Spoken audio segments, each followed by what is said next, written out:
Denver 7 On Demand is brought to you by Ferguson and BAC Appliance Center, the best in bath, kitchen, and lighting for your home. I'm Shannon Ogden with the latest from Denver 7. A gorgeous spring day has given way to rain, potentially snow for some parts of the metro. Chief Meteorologist Mike Nelson is tracking what's next. We got everything. We even had a brief tornado touchdown up in Weld County. Didn't cause any damage about 6:30 this evening. Now, heavy wet snow in the mountains, rain and thunderstorms on the plains. But as this low moves farther to the east, that snow level is going to drop down about 5,500 feet by midnight.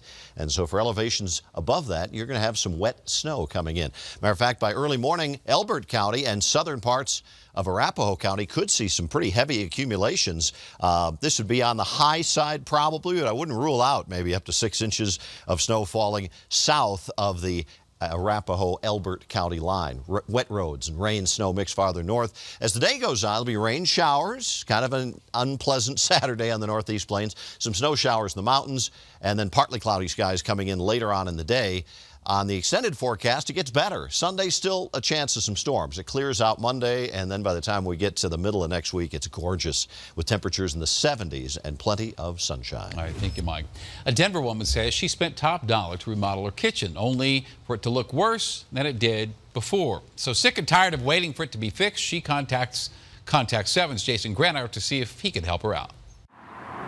If your home is your castle, Mamie Lawson has some royal problems. They're not quite right. In October, she paid for a kitchen remodel, cabinets and countertops. I paid him $6,800. To jazzy painting, decks, and drywall.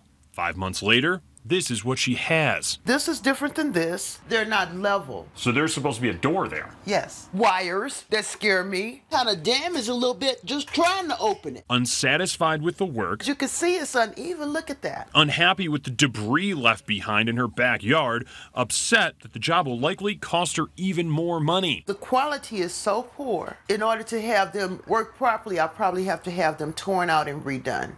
That's what I'm being told by contractors. She called Contact 7. We called the contractor. She's upset because this is taking a little longer than normal, a little longer than usual to get done because we had to change out several cabinets. He admitted more work and adjustments still needed to be done, though it had been 2 weeks since anyone was on site. But an offer was made to try to make things right, including a partial refund. If she would allow me to have my guy come back in there, she could give us a couple of days, everything would be finished. Mamie didn't jump at the idea. I would consider that if that were the truth, but from my experience with him, he's not telling the truth. He's just going to waste some more of my time. We searched both Aurora and Denver's database and couldn't find any contractor's license for jazzy paint. I just don't want him to do this to anyone else. Reporting in Green Valley Ranch, I'm Jason Grenauer, Denver 7. If you have something you want the Contact 7 team to investigate, give us a call or send us a text there to the number on your screen. You can also email us at contact7@thedenverchannel.com. After a day of stalling, the red flag bill was finally on the Senate floor and heard today. And, well, it pretty much stayed there all day. Republicans arguing that anybody can make a complaint against you and your guns can be taken away. Democrats fired back that that's not how it works, and anyone claiming it is knows better.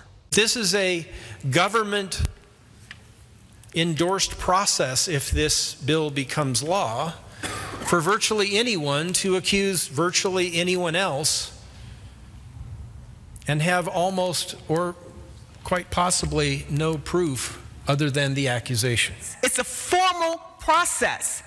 So this hysteria that you're hearing about, that anybody can file any kind of claim, that's just not the case. The bill states all claims of people posing a risk to others must go through the court system and be heard by a judge. There will be a final vote held maybe as early as next week. First TV ads and now full-fledged studies. Oil and gas lobbyists are doing everything they can to convince the public that a new reform package will hurt Colorado. Now, the State Oil and Gas Association released a report today claiming that industry provided our state 89,000 direct and indirect jobs in 2017, and that it also amounted to about $1 billion in tax revenue. The group commissioned research at CU to commissioned researchers at CU to conduct this study. And strong resistance aside, the bill currently moving through the legislature is expected to become law. That doesn't mean the fight's over. Lawsuits are likely, and oil and gas will likely be a rallying cry during the next election cycle. To a slightly less controversial subject now, full-day kindergarten. Governor Polis made it a top priority coming into office, and lawmakers gave him the money to make it happen. But as Denver 7's Eric Lufer reports, not everyone believes we're spending the money wisely.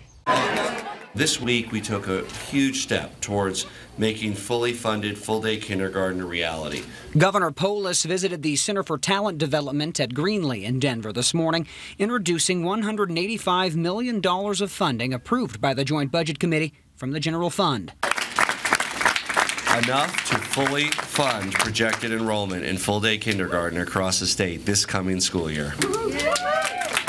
He was joined by school leaders, kids, and parents. Therefore, this bill would allow parents and caregivers across Colorado to return to the workforce if need be because their kindergartners are in school for a full day. The governor emphasizing fairness here.